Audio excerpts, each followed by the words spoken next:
Saphris, girl, where did you go wrong? I wanted you to be the one. I wanted you to take me home, to cuddle with me, to make me feel better. I wanted you to do it for me. And you didn't, Saphris. You didn't. You failed me. You didn't do your job. How could you do this to me? I just wanted... So as you can see from that, Saphris did not work out. And I want to tell you guys a little bit about that. So, remember when I said I was at the crisis center? It all started there. When you go to a crisis center or any kind of sort of inpatient sort of procedure, your medication gets counted, and sometimes your medication gets adjusted there. So, I started taking the full dosage of Saphris, which was only, I believe, 2 milligrams, okay? 2 milligrams. And the first day that I took it, I started feeling dizzy for about an hour. Now, I was okay with this because I've been on medication before, abuse bar, that has made me feel dizzy every single time I've taken it, and it's never gone away. But it's only lasted for about an hour, so, you know, while it's really annoying and inconvenient, I kind of was like, alright, you know, I can deal with this, it's fine, whatever. If it's gonna, you know, do me good more than it's gonna do me harm, why not?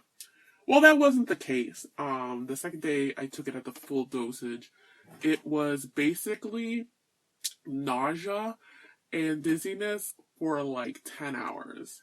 And then it continued like that the next day and the next day.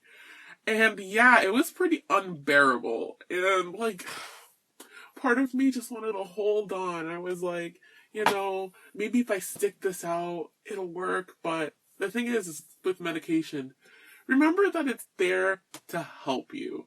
So if your medication is making you feel like crap, and you're feeling like, well, now I can't function and do my daily routine, yeah, it's probably time to let it go. So the doctor there at the crisis center did say for me to kind of stop using Saphris because he was saying, because there's so many other drugs out there in the classification, I think the classification is antipsychotic. Don't quote me on that, but I'm pretty sure that's the type of drug that Saphris is in.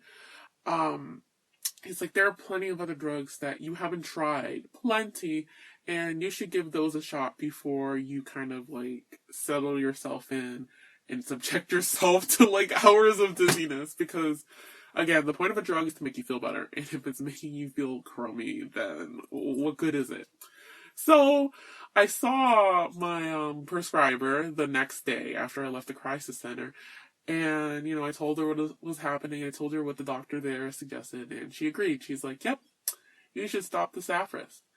So, that was really just the last day I did it. I just wanted to give you guys kind of a Saphris update. I only took it for about, I want to say 10 days, something like that. About 5 days on the half dose, which I found out from at least the prescriber that was in the crisis center that you're not supposed to split those pills at all because they're sublingual. But, you know, I was just kind of like, hey, I didn't decide to split it. My doctor said I could do that, so, you know. But, yeah, so 5 days on the half dose and about 5 days on the full dose, and it was just really, really intense. I basically felt like I had vertigo. So it's like I was moving even though I was still, my head, I had horrible head pain. It was like a searing, burning pain at the side of my head, my temples. And it was just horrible. And I felt nauseous, so I felt like I wanted to throw up every time I even moved my head slightly. So, yeah.